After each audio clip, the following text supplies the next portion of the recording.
E aí, galera, vocês estão bom? Bem-vindos ao podcast de teologia mais goiano que vocês vão ver aí. E hoje, antes de apresentar meu convidado ilustríssimo, eu queria novamente agradecer a todo mundo que tá apoiando aí e me apresentar dessa vez no começo. Meu nome é José, prazer, da última vez eu me apresentei no final. E, gente, seja bem-vindo, pega a sua pipoquinha ou se você estiver lavando louça, põe aí o fone de ouvido, põe na caixinha de som para não atrapalhar. E se prepara aí. Talvez esse episódio vai sair no YouTube. Então, você pega sua pipoquinha, pega seu energético pra assistir com a gente, que a gente tá com Extra Power aqui, patrocina nós, Extra Power. Profecias. E aí, gente, eu queria apresentar meu convidado hoje. E se apresente você mesmo, Neilon Marques. Fala, galera. Bom com vocês?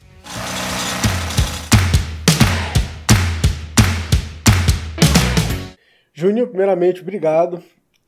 Esses dias eu estava lembrando muito de algo que eu sempre falei com o Juninho, logo quando eu cheguei aqui na Setor Sul, que sempre quando eu olhava para ele e pro Vitor, eu falei, cara, você tem que fazer alguma coisa voltada para essa área. Não sei se você lembra, velho. Ah, eu lembro. Eu sempre falava porque eu acho que é a cara de vocês, vocês se comunicam bem, né? Bom, gente, eu sou o Neilon, né, sou pastor aqui na Setor Sul, né, auxilio o pastor Renato, e estou aqui já há 4 anos. Vim da Bahia, né, para estudar no seminário de Goiânia, fiquei durante esses 4 anos e no terceiro ano de seminário, eu passando férias em João Dourado, e meu pastor falou, Neilon, cara, porque o plano era voltar, né? Uhum. Falou, Neilon, cara, vai ser difícil eu conseguir ficar esse ano sem um pastor auxiliar, então vou precisar, né, trazer alguém para me ajudar e tal. E assim, eu não sei como é que vai ficar o ano que vem, quando você terminar, se a gente vai conseguir. Tá com 3 pastores, né? Mas era o desejo, e assim, Júnior é uma igreja de interior, mas com quase mais de 700 membros. Ixi. Um pastor sozinho, entendeu? Aqui a gente vê igreja com 300, com 3, né? 3 pastores, E aí exatamente. pronto, aí falou, Neilon, não, pastor, então vou procurar campo. E aí coincidiu do Fabrício estar saindo daqui para estudar no Texas, né? E ele me indicou. E aí passei pelo conselho, o pessoal aprovou. Casei com a goiana, Graças uma a mineira, Deus. que mora aqui já há muito tempo, e que era daqui da Setor Sul, né? Então foi um amor frustrado de quando eu cheguei aqui em Anápolis, mas no final do seminário a gente reatou e deu certo, né? Coisa boa. Acabou Então, que você não foi pra João Dourado, ficou não aqui. fui para João Dourado, fiquei por aqui e estou há 4 anos na Setor Sul, né?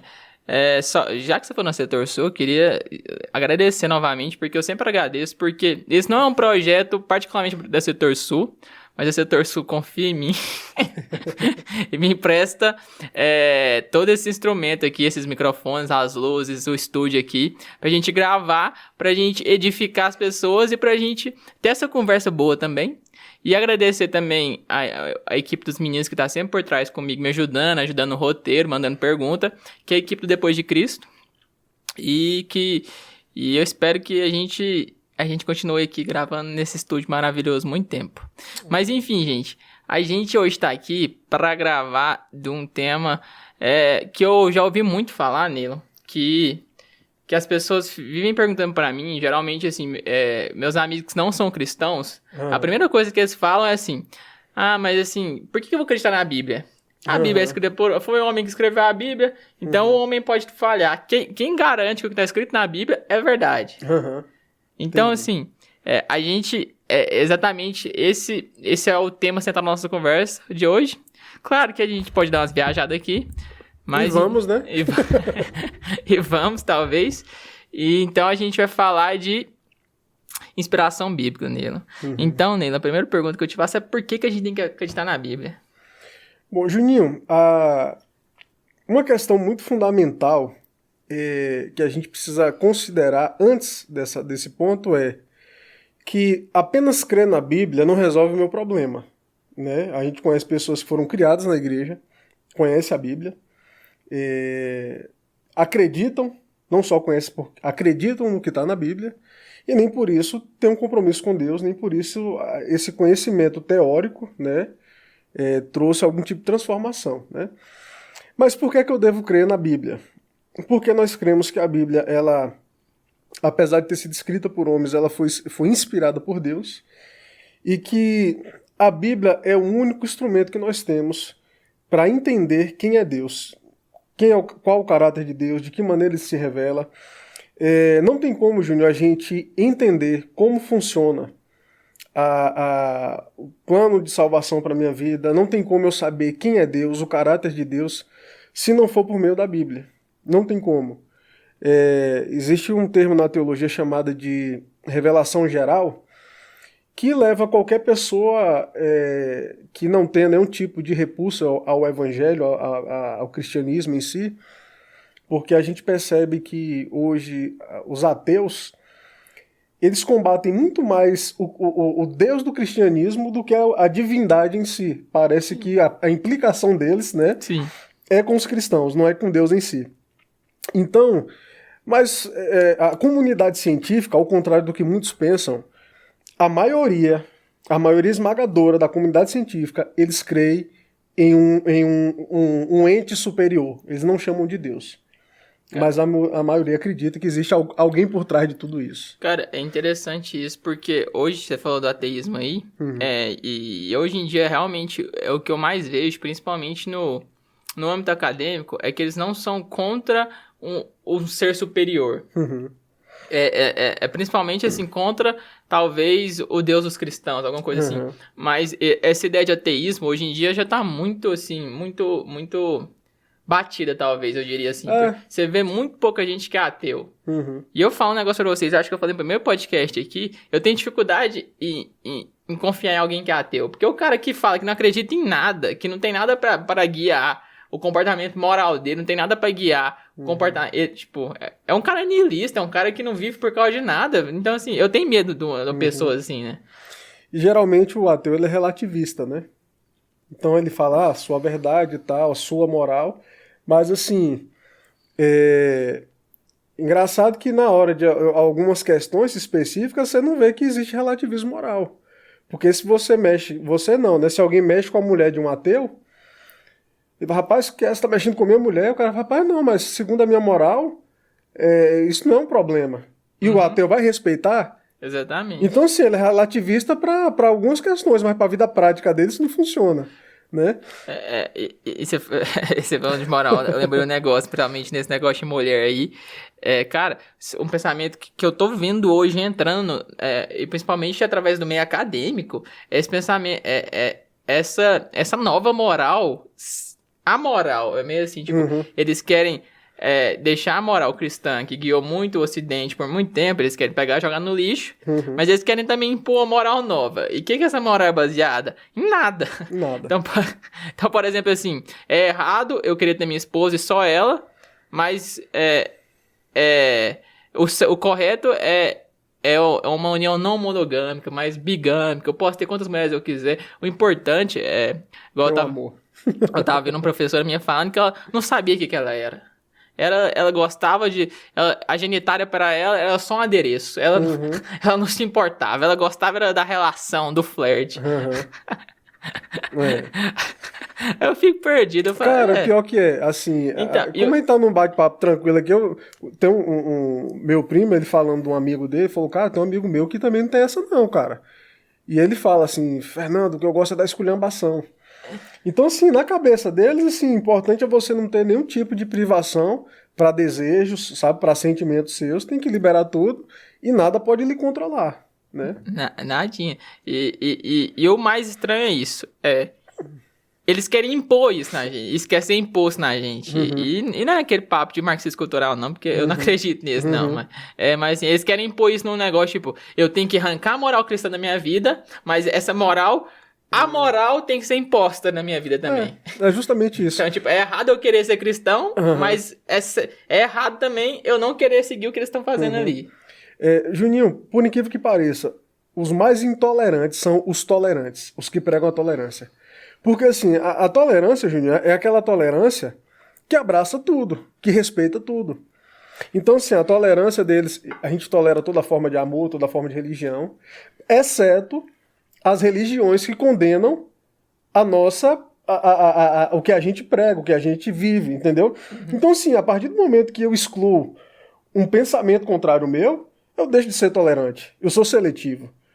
Então, assim, eu vejo o cristianismo como tolerante porque, assim, a gente não abraça, não crê, mas a gente respeita, a gente deveria se relacionar de forma tranquila com essas pessoas, mas a gente percebe que, por exemplo, no ambiente acadêmico, você fala que você é cristão, cara, automaticamente uma barreira é levantada entre você e a pessoa. Você pode falar que você é budista, que você é do candomblé, umbanda, espírito, o que for. Mas você fala que você é cristão, é uma barreira levantada. Porque a gente defende os nossos pressupostos, sabe? As nossas verdades. Foi mesmo. Né? Eu acho que eu já contei essa história, mas quando eu cheguei na faculdade, assim, faculdade federal, assim, você fica meio com medo, assim. Eu falei, eu tenho que me afirmar de alguma forma aqui. Existe doutrinação, viu, gente? Se quiser, corta depois. Ó. Porque eu já tava vendo que faculdade federal, assim, eu já tava vendo, assim, que eu teria lá liberado demais. Eu falei, cara, eu vou me afirmar aqui. Aí eu quis fazer um negócio meio Deus não está morto. Uhum. Foi meio brega, mas assim, todo mundo se apresentando, assim.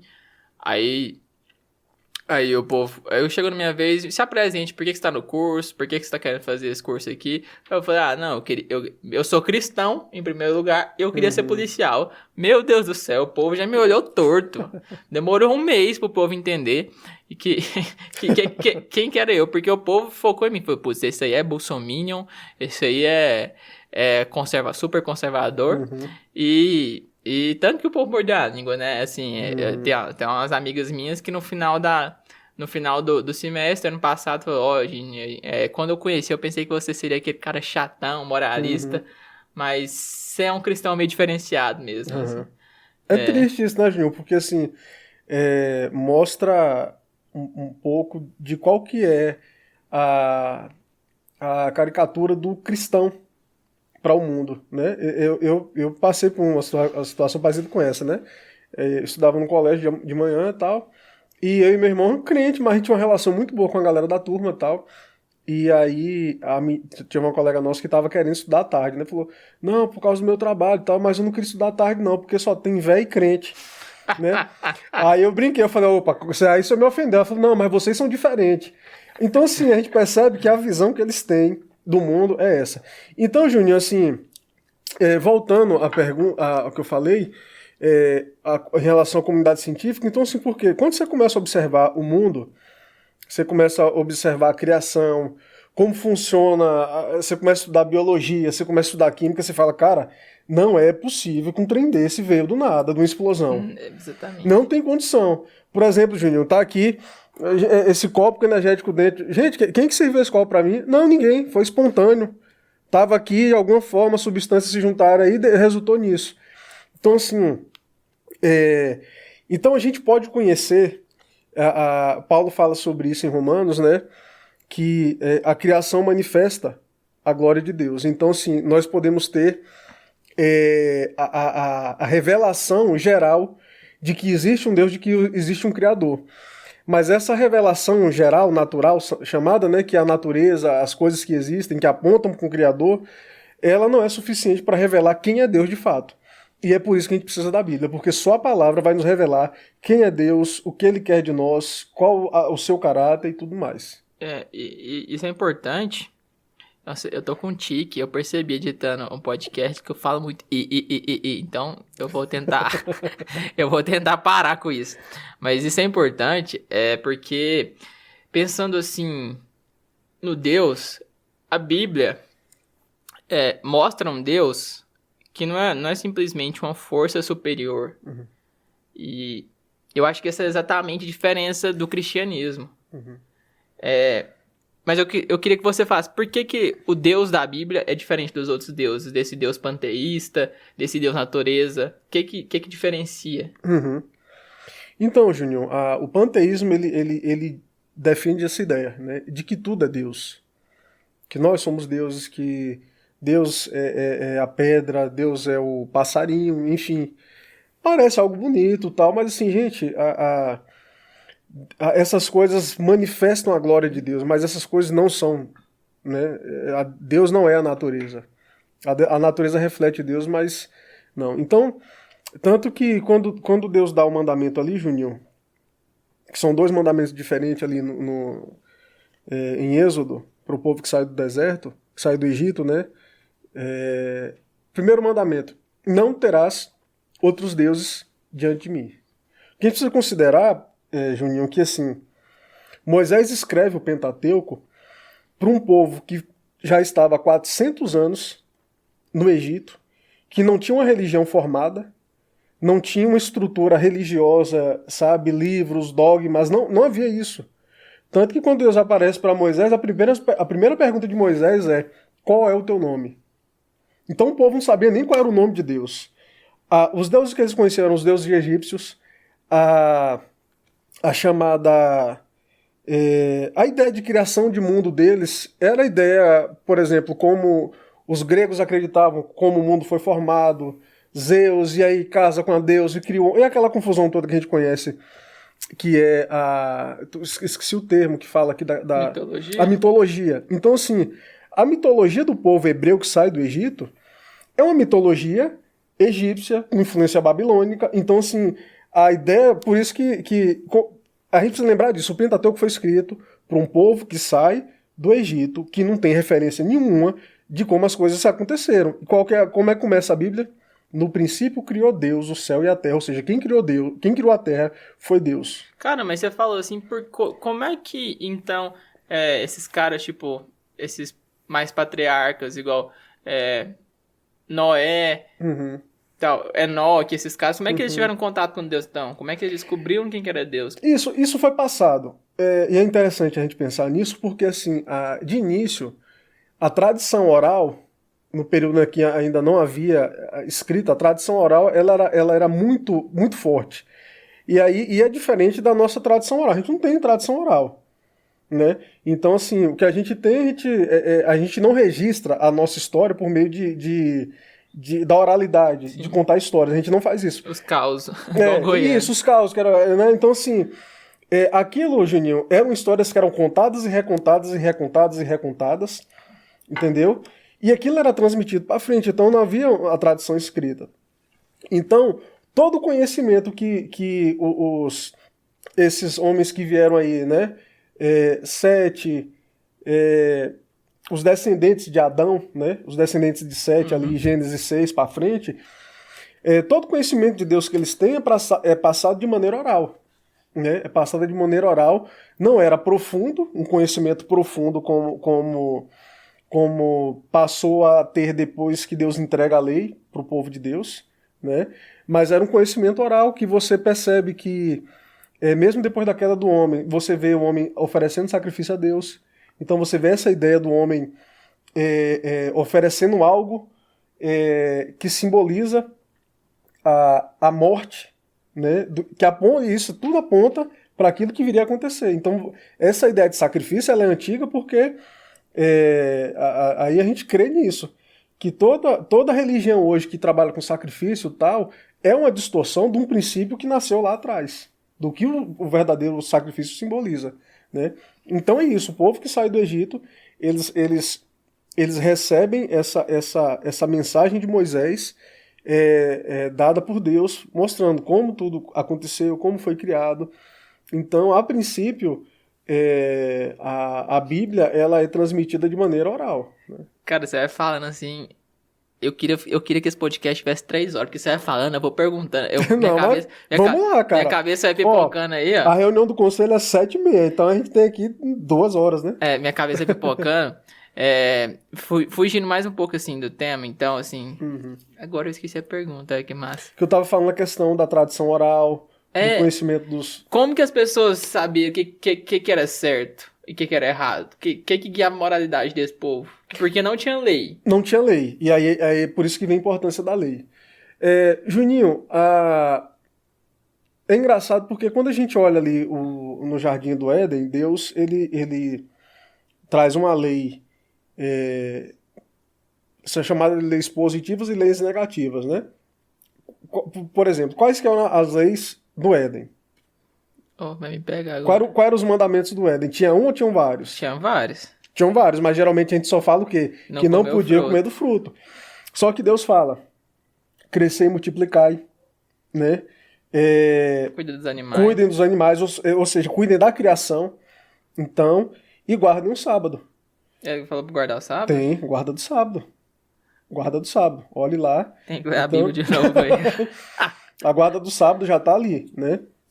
E, gente, sábado não significa o dia nosso sábado. Sábado quer dizer descanso. Ou seja, guardem o dia do descanso. É porque a gente às vezes associa o sábado ao dia de sábado. Né? Mas o sábado é o significado do sábado. Né? Então, Sabá. Sabá, né? O Shabá, que é o descanso. Então, Juninho, e a gente percebe que Deus não dá várias leis, Deus só dá uma lei.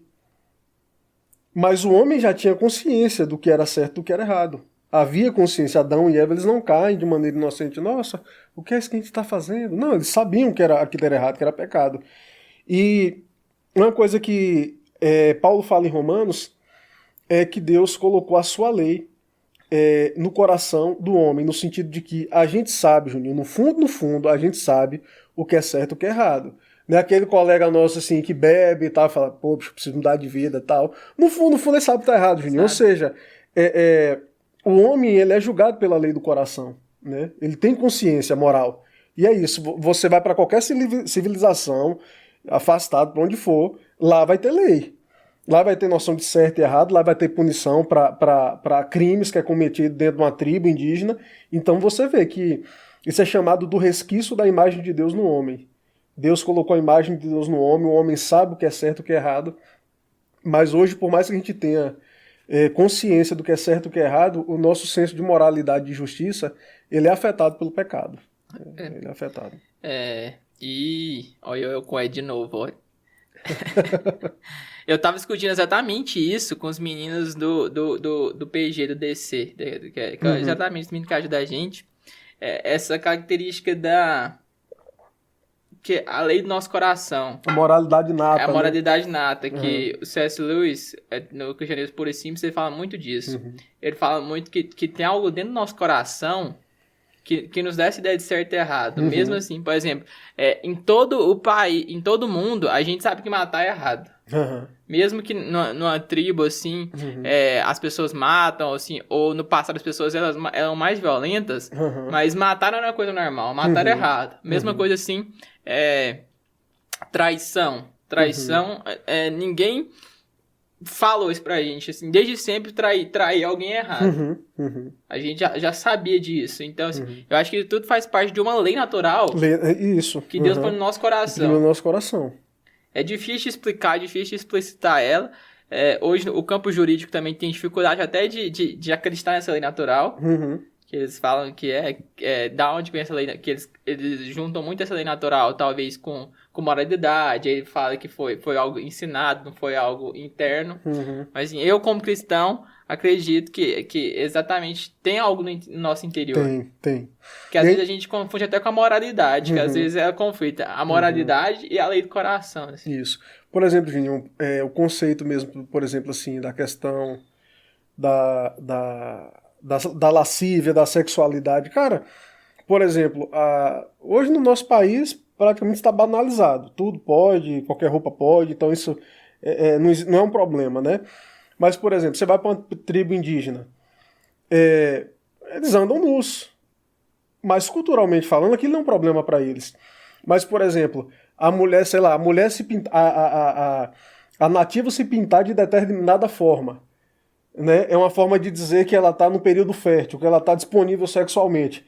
Então, só aquela pintura, não é um short curto, não é um biquíni, mas aquilo vai despertar sensualidade, ela é uma forma de atrair, entendeu? Então você vai ver que tudo isso, Juninho, está presente em todas as culturas, e é isso que eu acho interessante, é que você vai ver o conceito de mentira, de desonestidade, de agressividade. Então tudo isso é identificado nas culturas, e tudo isso está visto de alguma maneira, e existe um julgamento em cima dessas questões, né? A antropologia é muito clara a respeito disso. Mas voltando aqui então para o nosso assunto central, por que o Deus cristão, então, é o Deus correto? Isso, aí eu acabei não respondendo, né? Qual que é a diferença do Deus bíblico, né?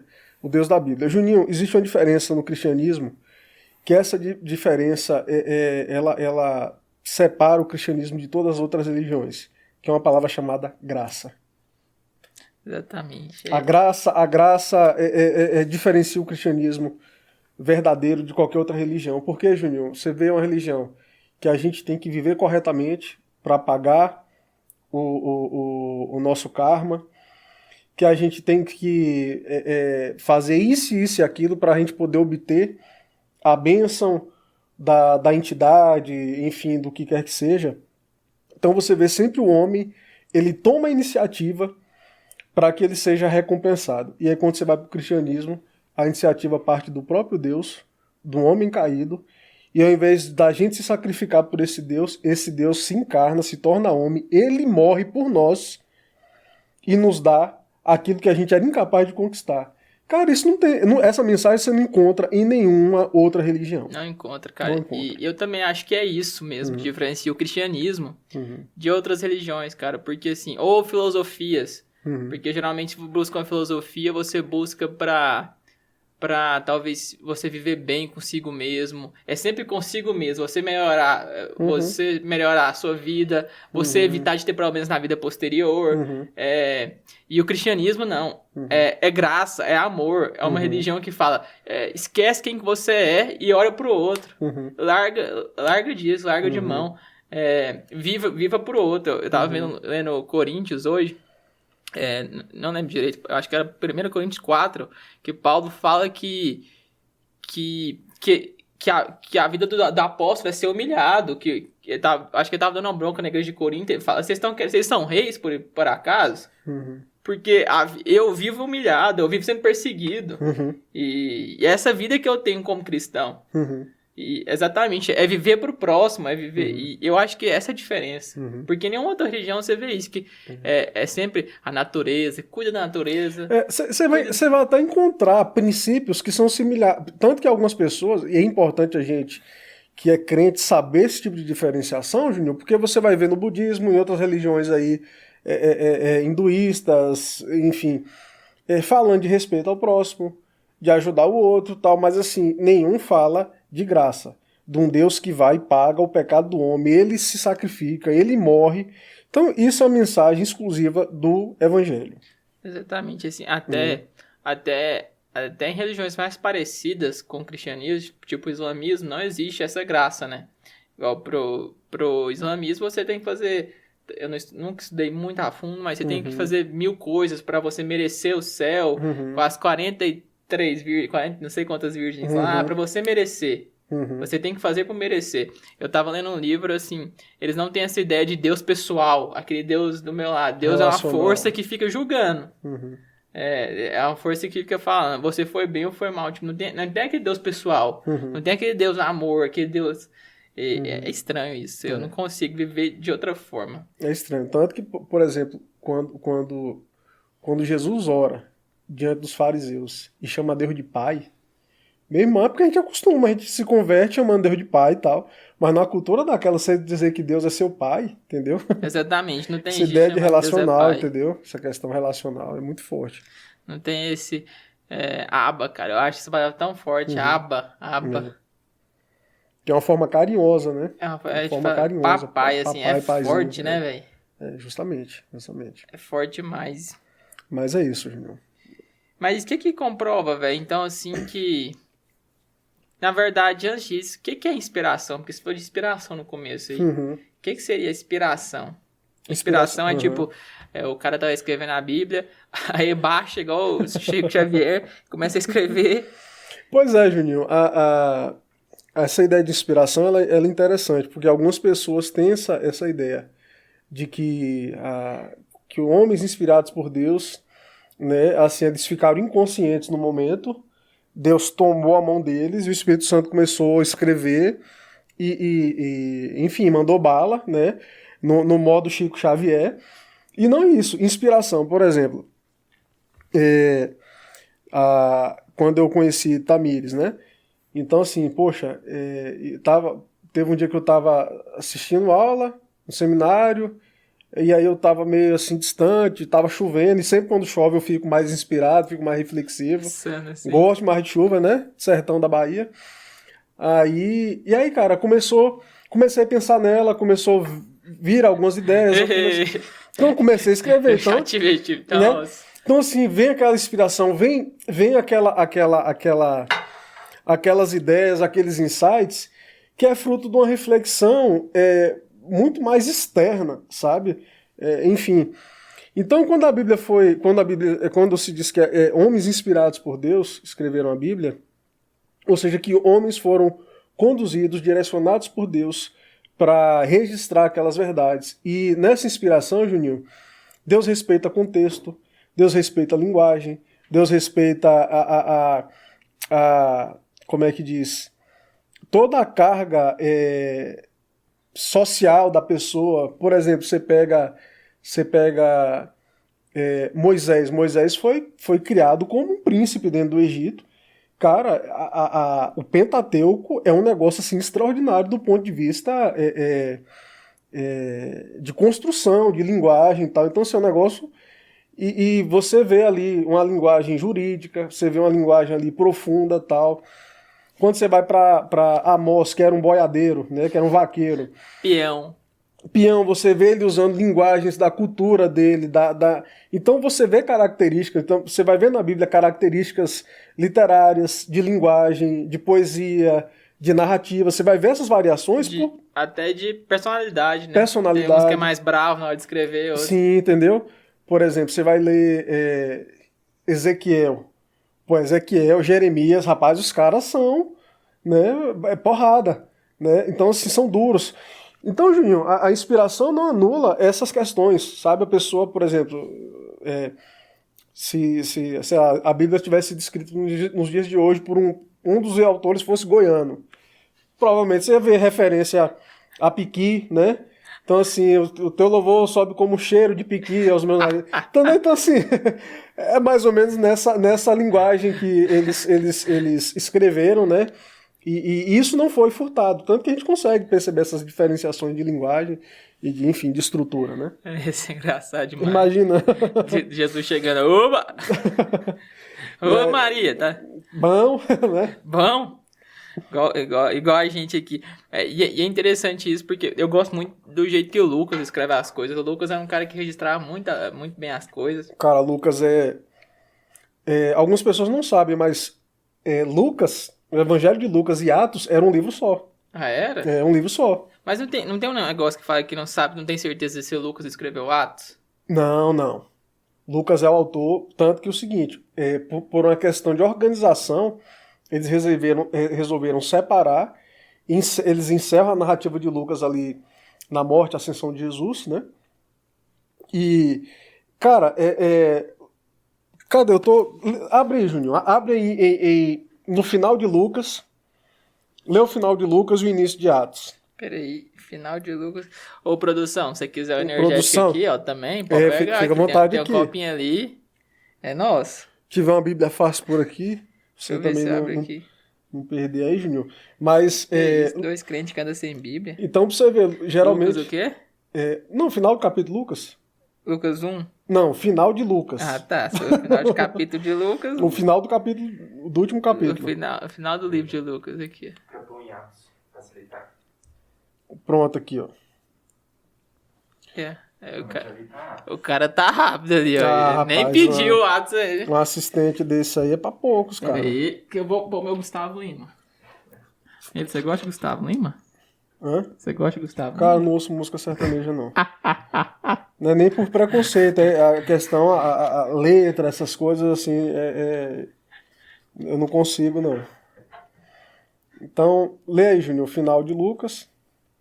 Final de Lucas 24. Então Jesus os levou para fora até Betânia, e erguendo as mãos os abençoou. Aconteceu que enquanto os abençoava, ia se retirando deles, sendo levado para o céu.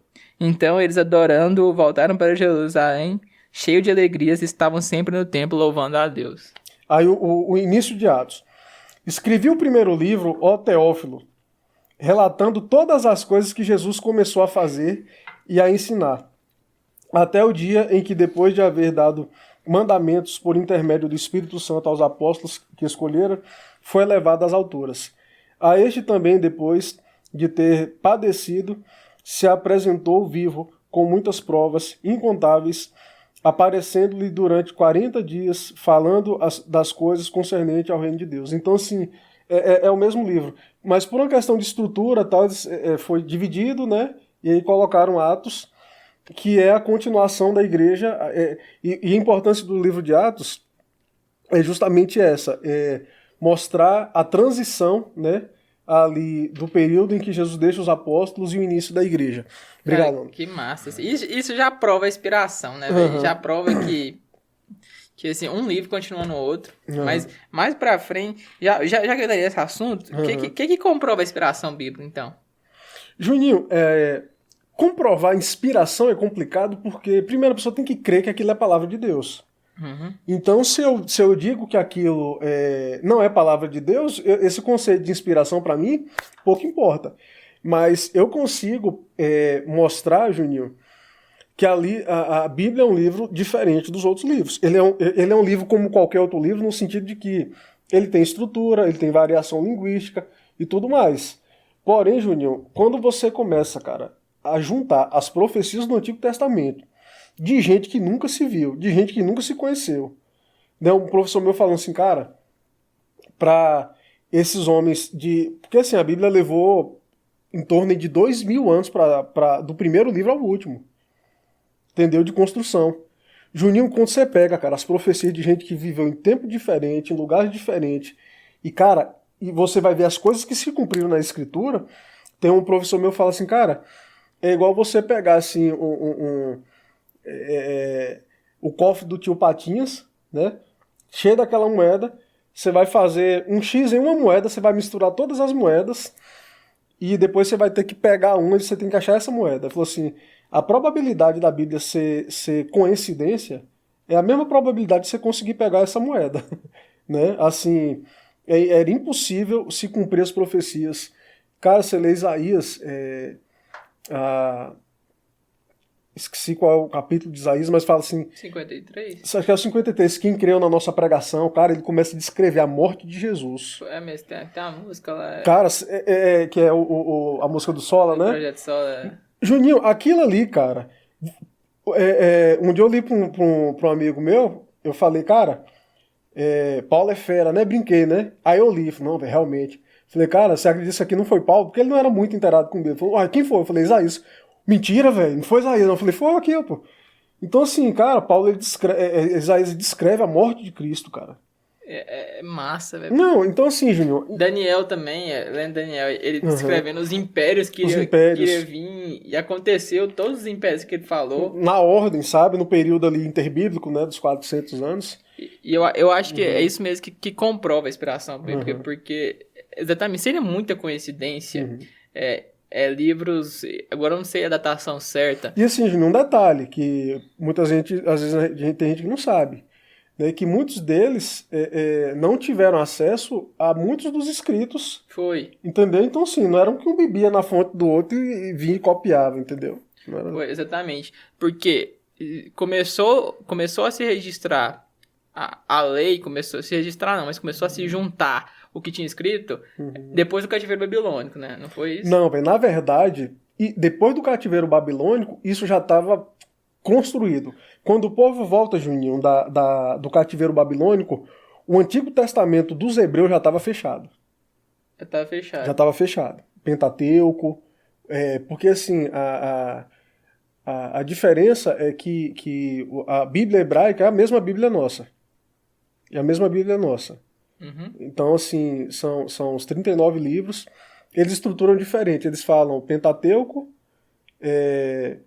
os profetas e os escritos, né? Então eles não dividem igual a gente, né? Pentateuco, históricos, poéticos, profeta maior, profeta menor, eles não têm essa estrutura.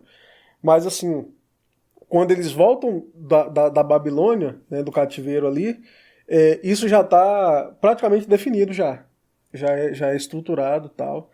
Então essa questão já era resolvida ali. Já estava pronto, mas assim, eu falo que seria muita coincidência, por exemplo, foi 400 anos de ato, foi? Do Antigo Testamento até o Novo Testamento. Ao Novo, 400 anos. Então, assim, você pegar coisas escritas 2000 anos atrás, como a profecia de que a mulher ia pisar na cabeça da cobra, falando de Jesus já, cara. Em Moisés, foi Moisés que escreveu o Gênesis. Pentateuco, isso. Né? Moisés falando de Jesus, cara, que o filho da mulher pisaria na cabeça da serpente. Entendeu? Juninho, cara, e outra coisa, e assim, existe um estudo chamado manuscritologia, que é o estudo de manuscritos. Cara, eu falar seguramente, a Bíblia é o livro mais seguro para se ter, para você falar assim, cara, isso aqui é verdade, isso aqui não foi mexido por homem. Porque a manuscritologia trabalha com algumas questões muito importantes, né? Por exemplo, Juninho, primeira coisa que é observado dentro desse processo, né? Eu preciso olhar, porque assim, a grande crítica, talvez isso seria perguntado, né, mais na frente, mas a gente já entrou já no contexto aqui, beleza. Mas assim, porque eu creio que você já ouviu isso, Juninho. Cara, quem me garante que ao longo dessa história de 2000 anos de compilação, de registros, de revelação, um homem não começou a meter a mão ali e mudar completamente o que lá atrás foi estabelecido? Exatamente, eu ouço muito isso também. Isso, entendeu? Então, assim, primeira coisa que a gente precisa observar, Juninho, para a confiabilidade de um registro, primeiro ponto interessante, a gente precisa ver sobre isso. A distância do original, do período em que foi escrito, para a cópia mais antiga, a cópia mais próxima do original. Porque, Juninho, antigamente não tinha imprensa. Uhum. E eles perdiam documentos muito fácil por causa da degradação do tempo. Então era comum eles sempre, por exemplo, tinha uma Bíblia aqui, um livro de um profeta, eles começavam a ler, e eles começavam a ver, cara, tá desgastado. A gente já percebe assim que a folha tá fina, a escrita não tá legal. Então, assim, eles viviam copiando, Juninho. Viviam copiando. E, assim, um escriba, o trabalho de um escriba era um negócio, assim, fora do normal. Quando eles iam escrever o nome de Deus, Yahvé, cara, eles usavam uma tinta diferente, uma caneta diferente. Havia todo um envolvimento espiritual com aquilo. Juninho, se eles botassem uma vírgula errada, eles não corrigiam, eles jogavam fora todo o trabalho e recomeçavam. Eita. O temor que eles tinham de não serem fiéis ao original. Entendeu? Então, mas era só os líderes, os sacerdotes que tinham acesso às escrituras, ou era todo mundo nessa época já? Cara, como não tinha imprensa, geralmente era um documento que era lido para a congregação, né, que era lido pelos sacerdotes, eles liam os profetas e tudo mais. Então, assim, mas o acesso que as pessoas tinham é por meio mesmo do estudo, né, dos escribas nas sinagogas e tudo mais, né? Então, sacerdotes. Então, Juninho, aí a primeira coisa que a gente precisa observar é isso. Qual que é a distância do original para a cópia? Uhum. Entendeu? Então, aí assim, você pega os textos de Platão. Juninho, por exemplo, você pega o texto em que foi escrito, né, há quase 2000 anos, 1500 anos, sei lá, antes de Cristo. Aí você pega a distância dele para a cópia mais antiga que se tem é de quase 2000 anos, pô. Então, assim, aí você fala assim, cara, qual que é a confiabilidade disso aqui? Mas ninguém critica os escritos de Platão, né? Aí a dúvida é de Aristóteles ou foi fulano, mas fica ali naquele grupinho e ninguém questiona. Ninguém fala assim, cara, pra mim... Questionam a autoria, não questionam a veracidade. A veracidade, entendeu? Então, assim, os relatos que eles contam. Então, assim, e aí quando você vai pra Bíblia, olha a discrepância, Juninho. Você pega um escrito do Novo Testamento. Sabe qual é a distância entre a cópia e o original? 100 anos, pô, de distância. 100 anos. Ou seja, é mais fácil você adulterar um escrito de 2000 anos ou um escrito de 100 anos. Entendeu? Porque assim, por exemplo, se eu tenho 50 anos, se eu tenho 80 anos, eu posso ter informação, por exemplo assim, eu tive acesso ao que você escreveu, né? Então, aí eu reproduzo o que você escreveu E além da reprodução, eu confirmo com os meus netos como foi que aconteceu. Então, Juninho, num período de 100 anos é muito complicado eu conseguir mudar aquilo sem ser descoberto. Porque tem muitos textos. Muitos textos. E aí que tá. É o segundo ponto dessa questão que é importante.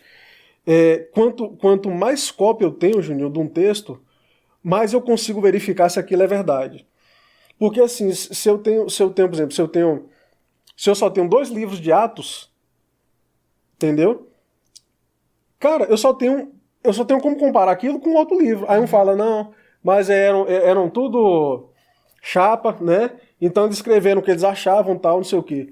Então você pega os escritos de Platão, tal, dessa galera que é bem conhecida, né? Da filosofia. O que mais tem cópia, sabe quantas cópias tem? Quantas? 7. Você sabe quantas cópias tem do Novo Testamento? Quantas? 15 mil. Pelo amor de Deus, gente. Olha aí. Pra que vocês são tudo crente? Cara, e aí, Júnior, aí você pega. Aí você fala, vem cá, mas não tem conflito entre essas 15 mil cópias, não? Né? Só do Velho Testamento, só do Novo, né? Tem conflito entre essas 15 mil cópias? Eu falo, tem. Tem coisa que não bate? Tem. Aí a pergunta, não, Nele, então você tá botando a Bíblia em xeque, não é verdadeira. Cara, e aí eu vou explicar. Como que é, por exemplo, por exemplo, Júnior, tem 14 mil cópias que usam uma determinada palavra num determinado ponto. E 1000 cópias usam uma outra palavra. Mas é tipo assim, um texto aqui que às vezes as pessoas... Existe uma discussão um pouco, e é boba em relação a isso, né? Uhum. É que quando fala que Elias, quando ele foge, e ele se esconde na caverna, a Bíblia fala que ele foi alimentado por corvos. Só que a mesma palavra que é escrita para corvo também é escrita árabe. A palavra árabe. Então, algumas pessoas falam assim, não, Elias não foi alimentado por corvos, por aves, né? Ele foi alimentado por árabes, né? Então, assim, cara, aí algumas pessoas falam, cara, o milagre maior seria realmente ele ser alimentado por um árabe, porque o árabe daquele período ele já era radicalmente contra os descendentes de Isaac, entendeu? Então, falar que eles foram alimentados por um árabe, o milagre era muito maior do que se fosse um corvo. Então, assim, são alterações que não mudam a ideia. A ideia não compromete a revelação. Por exemplo, a palavra hebraica para joelho e testa é praticamente a mesma palavra. E antigamente a palavra hebraica não tinha vogal. A palavra, não tem. Então foi criados os maçoretas chamados, eles criaram uns símbolozinhos porque assim a língua foi se perdendo e aí as pessoas tinham dificuldade de ler e eles criaram uma espécie de vogal para poder facilitar a leitura, né? Então, no seminário a gente estuda isso, né? A gente aprende, inclusive, já com os pontos, né? Então, aí quando você vai para o texto em que diz que Davi acertou uma pedra na testa de Golias, existe essa discussão, se foi na testa ou se foi no joelho. Uhum. Porque o texto diz que ele não morre de imediato. Davi corre, vai e arranca a cabeça de Golias com a própria espada. Mas a pergunta é, testa e cabeça no meio dessa história muda o quê? Compromete o quê da revelação? Só a mira de Davi, né? Entendeu? Então, Juninho, assim, 99% da Bíblia, ela é muito fiel nesse sentido, ela não tem contradição. E esse 1% da Bíblia, Juninho, que existe de conflito, é esse tipo de conflito. Isso no Antigo Testamento. No Novo Testamento, isso ainda é mais, só que em coisas menores, né? Menores, cara, sabe? Coisa boba. Gente, olha que incrível. Isso aqui, só isso aqui, já podia parar aqui e mandar. Isso aqui vale um curtir aí. E já dá pra você mandar pra aquele amigo seu que joga esses argumentos fracos você. E já dá pra você convencer só com isso. Mas peraí que vai ter mais ainda. Vai vir mais coisa pra vocês verem. Juninho, e tem acesso, por exemplo, os museus, eles têm guardado essas cópias. Né? Existem instituições que guardam essas cópias, então assim, essas cópias elas podem até nos dias de hoje serem comparadas umas com as outras, e aí o povo não tem o que falar, cara. Porque você fala assim, velho, realmente, por exemplo, eu esqueci o nome dele, é um crítico que ele é inclusive ateu, mas ele é um crítico bíblico, né? Ele trabalha com manuscritologia, e ele mesmo, antes de morrer, ele escreveu um livro afirmando que, assim, cara, não tem como contestar. Não tem como contestar, porque se vocês forem levar o trabalho a sério de vocês, de estudo de manuscritos, comparar os relatos bíblicos, todo aquele registro, falou assim, cara, não dá pra vocês dizerem que isso aqui é um trem inventado que foi mexido com o tempo, não. É doido, rapaz. Não tem como. Mas você falou de manuscritologia aí, mas manuscritologia e crítica textual é a mesma coisa? Tá dentro a crítica textual é justamente essa se eu não me engano, essa ideia a crítica textual é a crítica do texto em si, né? Uhum. De você comparar a questão do conteúdo e tal, mas aí a manuscritologia ela vai fazer essa averiguação de palavras que foram alteradas. Então, assim, por exemplo, Juninho, alguém foi traduzir a Bíblia para uma outra língua. E às vezes não tem como você traduzir as palavras exatas, porque o idioma é igual em inglês, perde. né? Saudade, no inglês não tem saudade no inglês. Miss, né? No caso, geralmente eles usam, né? Uhum. Então, a miss, eu tô com saudade de você, mas a palavra saudade especificamente não tem. Então, existe um processo de interpretação na tradução. Entendeu? Existe um processo de interpretação na tradução que não compromete. Por exemplo, Ronaldo Lidório, eu comentei dele esses dias num culto, que é um missionário. Eu gosto de. Que é um pastor missionário presbiteriano. Eu li um texto da faculdade criticando ele, criticando os movimentos missionários nas tribos indígenas. Não. Falando que é tudo aculturação. Não. Né?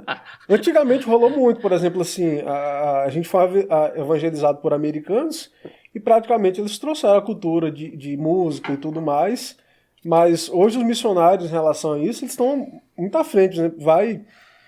Vai ver as igrejas que são plantadas, né, em Guiné, em países ali no continente africano. Cara, você vai ver o culto, bicho, é atabaque e tal. Então, assim, hoje a visão missionária, ela conserva muito isso aí, né? E o engraçado, eu sei que não tem nada a ver com isso, mas eu acho engraçado lembrar disso. E o engraçado é que a pergunta... Gente, e não é criticando a faculdade, eu gosto da faculdade, mas é porque vem uns trem desses que eu fico rindo assim enquanto eu respondo as coisas.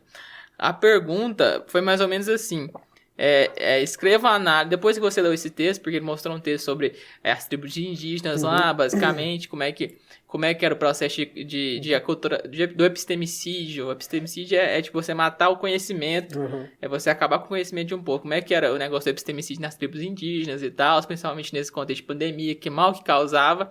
Aí pegou um texto criticando os movimentos sociais. Um texto de um blog lá que criticava Ronaldo Lindói, criticava a Igreja Batista, e tal, assim, falando que falam um ponto de vista bem assim, talvez até que eu diria um pouco intelectualmente desonesto. Que pega um assunto que não entende e fala. Mas enfim, aí ele tava falando lá que a pergunta que ele faz é muito massa. Aí desses dois textos ele analisa. A pergunta basicamente é: explique como que as missões religiosas atrapalham as tribos indígenas. Aí eu, como cristão, como é que eu respondo isso? Porque pra mim não atrapalha. E você tem que escrever o que estão pedindo. Então, eles já partem do pressuposto que atrapalha, né? Mas continua falando do Ronaldo Lindório. Não, mas enfim, essa questão de tradução, né? Ronaldo Lindório, ele uma vez falando com um pastor amigo meu, que quando ele estava traduzindo o Novo Testamento, ele falou assim, cara, não existe a palavra perdão na linguagem dos concombas, que foi uma das tribos que ele evangelizou em Gana, né, uma nação tribal dentro da savana africana. Assim, ele achou a tribo, porque o povo mais nativo, pra você ter ideia, os nativos ganeses, eles não sabiam como chegar nessa tribo, Júnior, pra você ter ideia. Ixi. Eles não sabiam. Ele caminhou durante, acho que 3 dias, e aí chegou uma hora que sabe aquele povo primitivo que conhece tudo na palma da mão? Falou, Ronaldo, daqui pra frente, a gente não aconselha seguir, a gente não sabe como chegar. A gente entendia que até por aqui a gente conseguiria encontrar, mas a gente vai parar por aqui. E aí Ronaldo falou, vou continuar. E ele continuou, Juninho, sozinho, caminhando. E aí ele disse que quando foi de noite, ele começou a caminhar num charco que dava na cintura dele, assim, quase 1 quilômetro andando. E aí ele achou uma pedra, falou assim, cara, vou dormir aqui. Graças a Deus achei um lugar. E ele montou a barraca, e aí de noite caiu uma chuva. E ele falou, meu Deus do céu, o que eu tô fazendo aqui? Que loucura é essa? Ele falou, amanhã eu vou desarmar essa barraca e ir embora, né? E aí ele disse que quando acordou de manhã, Deus falou com ele, continua andando. E aí disse que ele continuou andando, e aí ele viu umas garças voando, e Deus falou, é ali.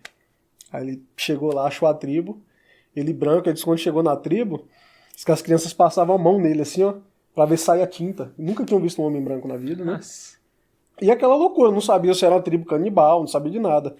E aí ele foi, voltou, buscou a mulher, foi morar na tribo, então ele aprendeu a língua dos índios, dos concombas, né? Aprendeu a língua, pregou o evangelho, traduziu a Bíblia para os concombas, ele criou a grafia, porque eles não sabiam o que era ler.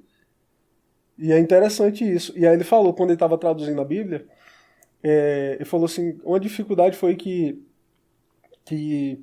lá não existe a palavra perdão. Né? Não existe. Existe o conceito, mas não existe a palavra perdão. Uhum. E aí ele falou que tem um ritual na tribo que, assim, por exemplo, um cara roubou alguém, cometeu algum crime dentro da tribo, dentro das normas dele, né? E que aquela pessoa ela passa a ser excluída da sociedade, né? Passa a ser tratada com indiferença e tal. E chega um momento que começam a ver que a pessoa está extremamente constrangida e que está triste pelo que fez, né? Aí diz que quando o ancião da tribo percebe que isso foi... que a pessoa realmente está de fato arrependida, ele reúne a tribo toda, chama a pessoa à frente, diz que pega um pote e quebra um pote numa pedra, dizendo assim, ó, a partir de agora, ninguém vai tratar ele mal porque ele demonstrou arrependimento e o erro dele foi anulado. E diz que a partir dali as pessoas começam a tratar aquela pessoa de volta à normalidade, né? E aí na hora que ele foi traduzir o Novo Testamento, ele escreveu, né? Que Cristo quebrou o nosso pote. Então, é a linguagem que ele tem, então vai ter que adaptar. Perde alguma coisa disso? Perde, mas assim, o centro tá ali. É que Deus perdoou o nosso pecado, ele anulou o nosso erro, né? Quebrou o nosso pote. Quebrou o nosso pote. Então, interessante isso, Juninho. E, cara, outra coisa interessante, Juninho, que as pessoas às vezes criticam, cara, a Bíblia, Juninho, se os escritores tivessem o interesse, principalmente no Novo Testamento, Juninho, tivessem o interesse de mexer na Bíblia e colocar uma percepção sua, a gente não ia encontrar na Bíblia, Juninho, por exemplo, prováveis contradições. Porque, por exemplo, você lê um texto dos evangelhos, né? Fala que Jesus curou um cego. Aí quando você vai para outro evangelho, fala que Jesus curou 2 cegos. Eu ia perguntar exatamente isso mesmo. Os autores da Bíblia, assim, foram infalíveis? Então eles erraram? Não, eles não erraram. Aí é que tá. Mas por que um narra um negócio? O Lucas fala que, por exemplo, o Lucas falando que Jesus estava num lugar, o outro fala que estava em outro lugar na hora, esse tipo de coisa. Pois é, então. Aí é um ponto que eu acho interessante. Juninho, você acha que se a Bíblia quisesse enrolar os outros, eles iam deixar esse tipo de contradição? Não, exatamente. Entendeu? Ia falar assim, cara, peraí, ó, velho. Lucas fala uma coisa, mas Marcos tá dizendo outra. Se a gente não mexer isso aqui, o povo vai começar vai duvidar. O povo vai dizer que isso aqui não é verdade, quem tá contradizendo. Então, vamos mexer nisso? Cara, os caras não fizeram isso, Juninho. Não fizeram. Cara, é incrível, né, velho? Eles falam, deixa do jeito que tá. A Bíblia não esconde pecado de ninguém, dos heróis da fé.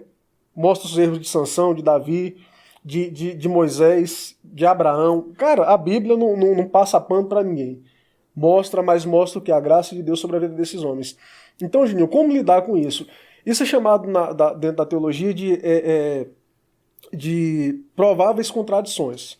Por quê? Por exemplo, Juninho, tem um texto, eu esqueci, que fala que Jesus, quando curou, se eu não me engano, um coxo ou foi um cego, eu não estou lembrando aqui qual é a passagem, fala que Jesus está saindo de Jericó. E aí no outro texto fala que Jesus está chegando em Jericó. Então, assim, a grande questão que a gente pensa é o seguinte, peraí, ou a gente não tem informações suficientes para dizer o que de fato está acontecendo, né? A gente está desconsiderando alguma coisa aqui dentro do texto, que a Bíblia não está errada. E, por exemplo, a arqueologia, alguns anos atrás, descobriu que existia uma Jericó antiga. A Jericó que foi destruída, ela era num lugar, e aí eles construíram a Jericó mais nova, acho que 1 quilômetro à frente. Então, assim, para um autor, Jesus passou ele está saindo da Jericó antiga. Na cabeça dele, aquilo era Jericó. E ele escreve, Jesus estava saindo de Jericó, e aí o outro fala, Jesus estava chegando em Jericó. Então, Juninho, é coisa desse tipo. Por exemplo, assim, em relação ao ladrão na cruz, um evangelho foca nos dois, que um estava zombando e tal, aí fala, não, tá vendo? O outro já disse que ele converteu. Mas, cara, só é botar na balança. Que os dois estavam ali na cruz, né? E um fala, não, se você realmente é o Messias, dá um jeito nisso aqui, né? Se é o Cristo, né? Mas um foca na conversão, que o cara, já no final, fala assim, Senhor, porque no meio daquilo ele começou a perceber quem Jesus era, né? Então, assim, Juninho, se existe contradição na Bíblia, o problema é que a gente está fazendo a leitura errada, talvez a gente não tenha determinadas informações que nos ajudem a entender melhor aquilo, mas a prova, tem muita prova, como é que diz, de arqueologia, de outras questões que já responderam muito de dúvidas que eram anteriores e que hoje está sendo respondida, né? Mas a Bíblia, ela é precisa nisso, né? Então, e esses relatos diferentes, assim, são coisas que não mudam nada na sua salvação, né, velho? Nada. Uhum. Na hora que você for contar a história, mas não muda nada, assim, cara. Uhum. Então, é incrível, velho, como que isso é bem feito, como que Deus conservou o texto dele. Isso. Por exemplo, Juninho, aquele texto de Josué que Josué ora e o sol para. Uhum. Aí o povo fala, mentira, tá vendo que é mentira? Porque não é o sol que gira em torno da terra, foi a terra que parou. Mas assim, cara, ele tá descrevendo do ponto de vista dele. Entendeu? Então, assim, aí o povo quer invalidar a Bíblia porque o registro está dessa forma, não está cientificamente descrito como deveria ser, entendeu? Então, essa é bobeira, né? Mas você já respondeu isso, né? Eu ia perguntar se a Bíblia é suficiente para se a Bíblia é suficiente para descrever todos os atributos de Deus. Sim. Juninho, cara, Deus, ele não pode ser colocado, né, numa mesa e a gente dissecá-lo como um corpo, estudar e saber tudo dele. A Bíblia não revela tudo de Deus. A Bíblia nos revela aquilo que é suficiente para a salvação. Mas a gente não tem como conhecer, Juninho, o ser de Deus na sua íntegra, porque Deus ele é infinitamente maior do que a gente pode compreender. Mas assim, o que a gente sabe de Deus é o suficiente, aquilo que ele deixa para nós. Porque é o seguinte, Juninho, o termo teologia é um termo equivocado. Porque assim, se você for analisar, o que é que significa teologia? Estudo do Deus, né? Estudo de Deus. Teologia. Mas assim, a gente não estuda Deus, a gente estuda as revelações de Deus. Né? Então o que a gente estuda são as revelações, as manifestações de Deus, mas a gente não estuda Deus em si. A gente estuda as revelações, a manifestação dele. Então, o que a gente pode conhecer de Deus está ali, é o suficiente para nós. Né? Mas a gente conhecer a profundidade de quem é Deus, do seu caráter, do seu, sabe, da sua essência, não tem como. Né? Deus não seria Deus se a gente pudesse descrevê-lo com plenitude, né? É incrível, cara. E, nossa senhora, é demais, cara. Eu fico repetindo isso aqui, mas é demais isso. Deixa eu ver o que mais eu tenho pra perguntar, porque a gente... hoje foi um programa assim, então... Tá sendo ainda, não acabou não, tá sendo ainda. Isso é bom, né? A gente vai batendo papo, e vai conversando, e vai falando, e vai colocando outras coisas, assim...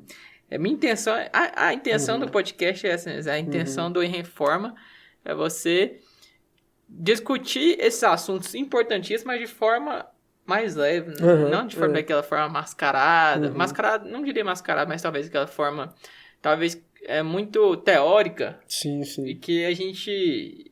Termos teológicos. Aqueles termos difíceis que parece que fica só dentro da igreja. Uhum. A gente quer discutir isso mesmo. Uhum. E você falou no começo de esqueci, enfim. Processo de canonização. De canonização, exatamente Uhum. isso. Ó, tá vendo? Ó, você Sintonia. tá sintonia. Sintonia. De canonização. Você falou que nossa Bíblia era a mesma dos hebreus. A Isso. Bíblia dos reformados. Não, os hebreus são antes. Não, entendi agora. Entendi. Você falou que nossa Bíblia é a mesma dos hebreus, assim. Uhum. Mas... A Bíblia dos reformados é a mesma Bíblia do Antigo Testamento dos hebreus. Uhum. Por que a Bíblia católica é diferente, então? Sim. Isso é outra coisa que eu escuto muito, assim. Uhum. Mas a Bíblia dos evangélicos mudou as coisas, tirou coisa da Bíblia. Uhum. Pois é, aí sim, é engraçado, porque os católicos falam que a gente tirou coisa da Bíblia e do nosso ponto de vista eles acrescentaram. Né? O que acontece, Juninho? A Bíblia, ela, como eu falei, nos 400 anos interbíblico chamado, que é aquele momento ali em que Deus cessa as profecias, não existe mais profecia, não existe revelação. E Ptolomeu II, inclusive esses dias eu estava assistindo o Flow, né, podcast, com aquele Spoke, né? Spoke House. E aí, cara, a galera pagando pau pra ele, pá, não sei o quê. Pá, mas assim, eu não entendo de outras religiões, meu conhecimento é raso. Mas falando de cristianismo, aquele cara falou tanta besteira, mano, tanta besteira, que eu escrevi um texto, cara, que acho que eu demorei o dia todo pra poder escrever aquele texto, né, analisando o que ele falou, porque falou muita besteira, muita desinformação a respeito da Bíblia, né? Então, primeira coisa, Juninho, como eu falei, a Bíblia, ali, já no final do cativeiro babilônico, a Bíblia já estava fechada, né? Os livros já estavam ali, porque os profetas que escreveram para o cativeiro foram aqueles últimos profetas que falaram, né? Ageu estava falando de como que seria a restauração e tudo mais. A gente vê ali Esdras, então, aquele finalzinho ali cessa a profecia, e a Bíblia, para os hebreus, eles falam, cara, Deus, o que ele queria revelar para nós foi até aqui. Isso era um consenso entre eles. Porém, Juninho, existiam outros livros. Que esses livros foram escritos que foram escritos nesse período interbíblico. E eles são chamados pela Igreja Católica de deuterocanônicos. Ou seja, eles foram canonizados depois, né? Então, é isso que significa. Eles foram canonizados depois. É porque não tinha... Talvez isso seja porque não tinha organização muito ainda, porque eram livros importantes para a época. Era tipo, sei lá, um livro que a gente tem importante hoje. São registros, por exemplo, Juninho, são 7 livros a mais. Uhum. E o que aconteceu?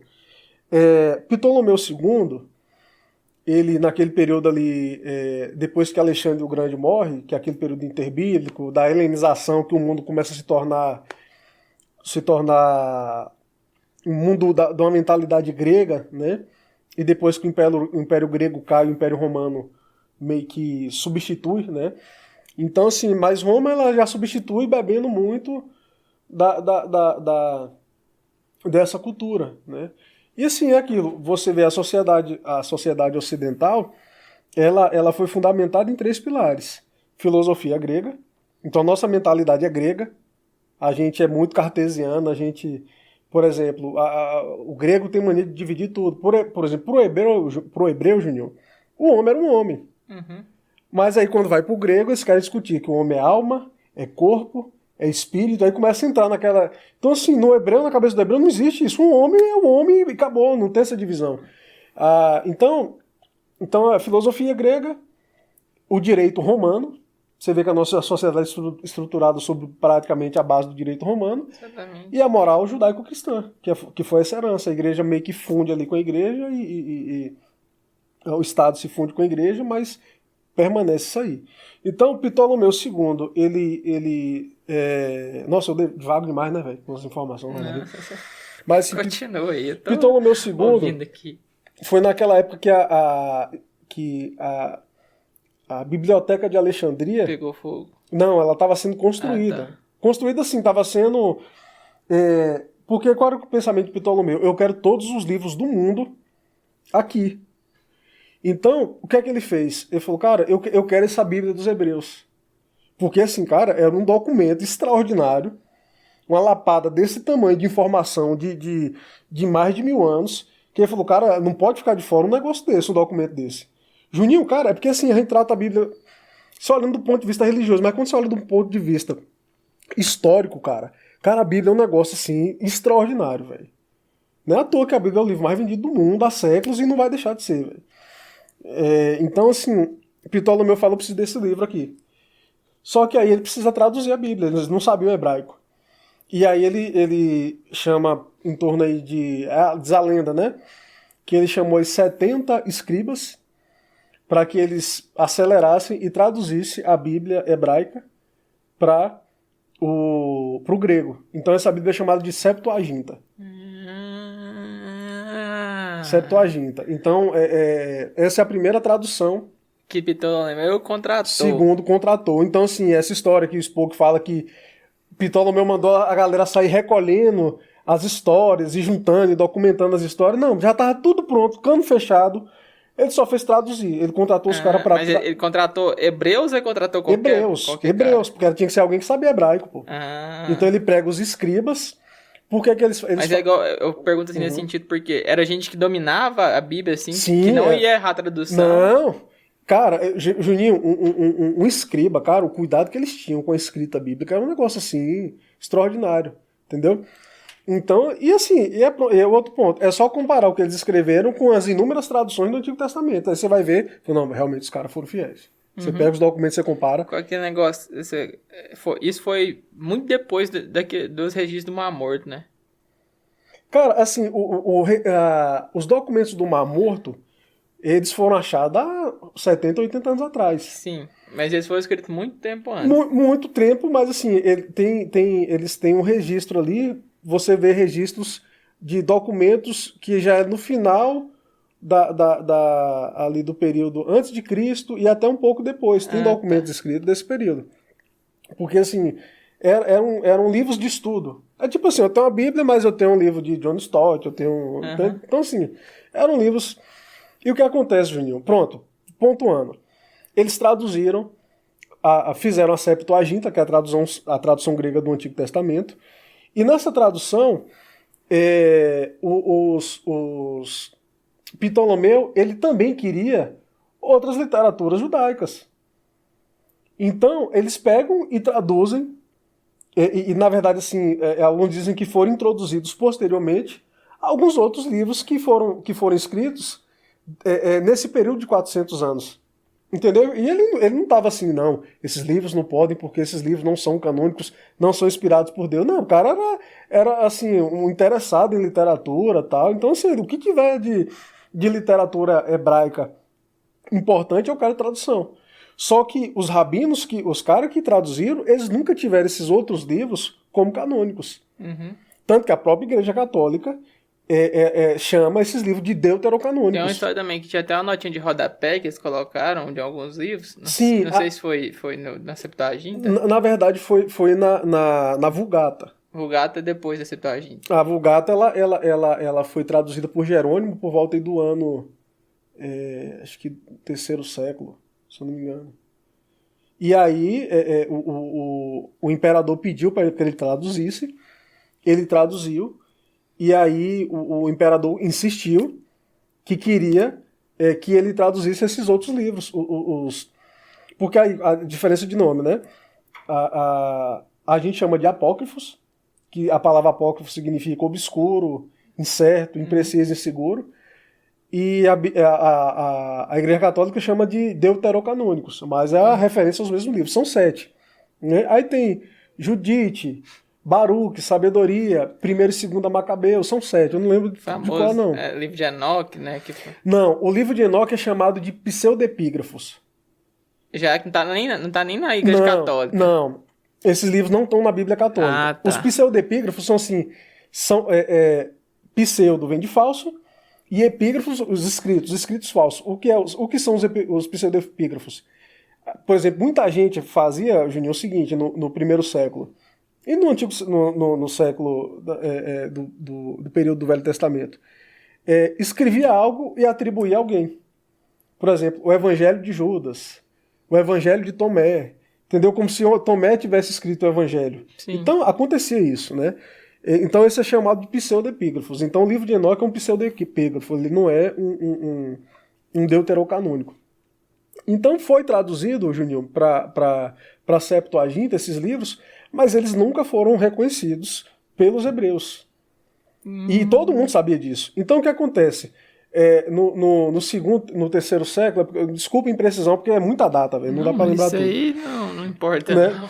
Mas assim... É os fatos aqui que tá tudo certo aí, não perde esse episódio não, hein? Como é que tá as baterias aí? Qualquer coisa você me grita. Então, agora eles queriam agora a tradução da Bíblia para o latim, porque agora a língua já não é mais o grego. Uhum. A língua comum já não é o grego koiné, que era o grego comum ali, o aramaico, aquelas línguas. O latim passa a ser a língua forte do Império Romano. Então aí o imperador, esqueci o nome dele, ele fala assim, eu quero uma tradução da Bíblia para o latim. E é chamado de Vulgata, né? Mas isso foi bem depois da primeira lá, da Septuaginta? Da Septuaginta? Sim, a Septuaginta foi por volta ali do ano 200 a.C. Ah, tá. É um período de 400, 500 anos depois. Ah, a Septuaginta foi feita antes de Cristo? Não. Não, sim, a Septuaginta sim. A Vulgata foi depois, já no Império Romano. Isso. Entendi. Entendeu? Eu tinha estudado isso, mas vai esvaindo. Não, tranquilo. Inclusive, Juninho, por exemplo, assim, eu falei dos pseudepígrafos, aliás, dos deuterocanônicos. Vai embolando assunto no outro, assim, vai se perdendo. São livros históricos, por exemplo, 1º e 2º Macabeu eu já li, e 1º e 2º Macabeus, Juninho, ele trata aquele período dos 400 anos. Uhum. Que é quando o Império Grego, já a queda do Império Grego, aquela briga dos judeus com Antíoco Epifânio. Enfim, cara, assim, aí surge a chamada Revolta dos Macabeus, já ouviu falar? Já, mas não entendo o que é. Pois a Revolta dos Macabeus foi uma revolta de uma família chamada de Judas Macabeus, e ele levanta, Juninho, ele começa a fazer um exército, e ele consegue derrubar e destituir o poder de Antíoco Epifânio, cara. Mesmo debaixo da opressão, ele consegue levantar um exército e ele vence, né? E aí é um período que, assim, fica complicado porque eles começam a fazer as besteiras dele também, né? Então como eles foram a família que conseguiu libertar o povo judeu, eles começam a colocar sacerdotes que não eram da linhagem de Arão. Ah, tá. Eles começam a cometer umas besteiras e aí o próprio povo judeu começa a ter atrito com eles, né? Então são livros históricos, talvez verdadeiros, mas não são livros inspirados. Não são livros que a gente tira doutrina dali. Sabe, tem livro que no final o cara fala assim, ó, me perdoe se eu escrevi alguma coisa errada, não sei o que, o cara mesmo pede. Então, assim, tem um monte de informação. Tem um de Enoque lá que... O livro de Enoque eu já li. O movimento... Esses movimentos mais progressistas hoje, eu não sei, no Twitter, não sei se você vê, tá saindo história aí que tiraram o livro de Enoque da Bíblia porque ele falava da Lilith, que Lilith era a segunda mulher de Adão, e Lilith veio para representar que não tinha isso de gênero, que... Nossa, ou rasga a Bíblia ou crê nela, né? Que eu era E porque Lilith criticou Deus, uma história assim, ela foi expulsa, um negócio assim, ela foi expulsa da Bíblia, esse estranho. Cara, assim... Mas por que os apócrifos foram considerados, né, Bíblia católica, sabe responder isso, e os pseudepígrafos não?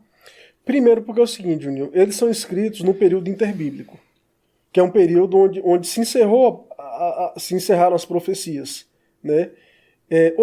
Outras coisas, qual que era o critério de canonização? E essa palavra canon, a expressão é como se fosse régua de medir. Uhum.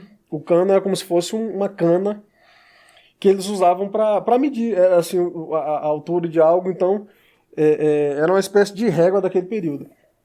Então, canonização é justamente quais são os critérios que se usavam para poder se usavam para escrever e reconhecer esses livros. Então, assim, tinham que ser escritos por hebreus.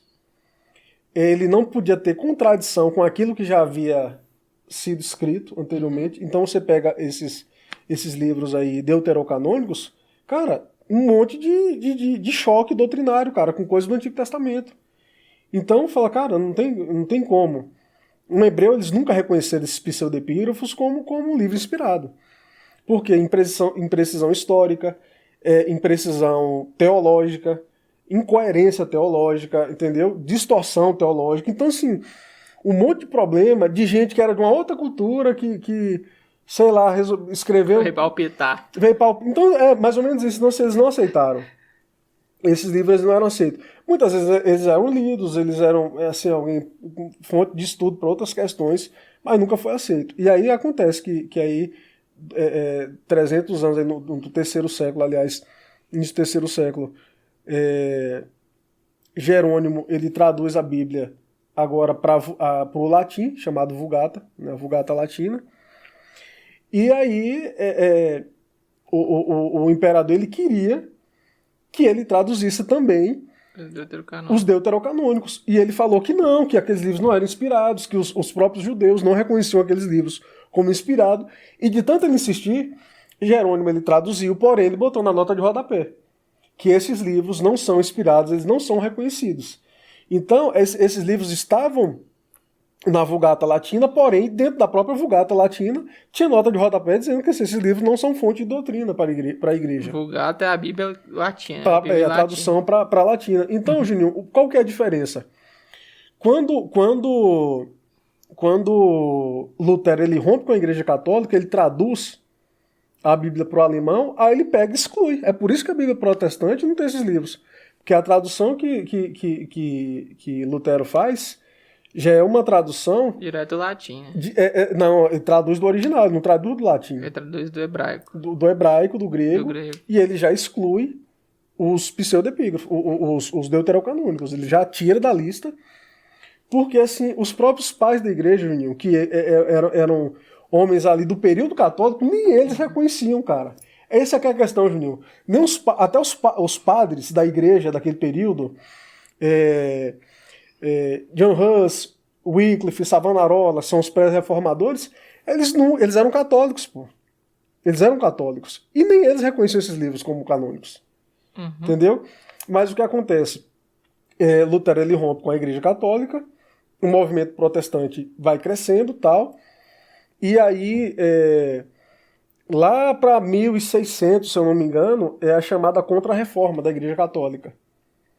Né? Que é aí que a Igreja Católica pega e fala assim, não, a gente vai reafirmar que esses livros são canônicos, eles são deuterocanônicos, porque eles foram canonizados posteriormente. E é interessante, Juninho, porque assim, aí entra a questão, por exemplo, a Igreja Católica poderia ter alterado a Bíblia para poder validar um monte de doutrina que eles, né, a concepção virginal de Maria, a ascensão de Maria, e eles fundamentam isso no quê? Na tradição.